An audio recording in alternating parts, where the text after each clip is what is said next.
Ladies and gentlemen, this is your captain speaking. We are ready for takeoff.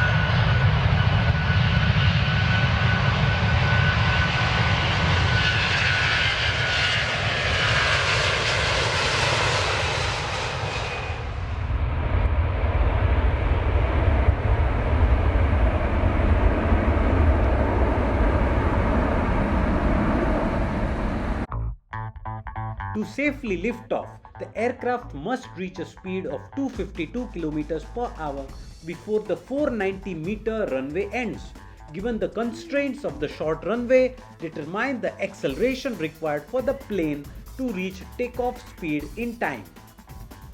The initial velocity is 0 meters per second. The final velocity required for takeoff is 252 km per hour. The length of the runway is 490 meters. We need to find the acceleration of the aeroplane. Let's convert the final velocity into meters per second. I will multiply it by 1000 and divide it by 3600. I will get the final velocity equal to 70 meters per second.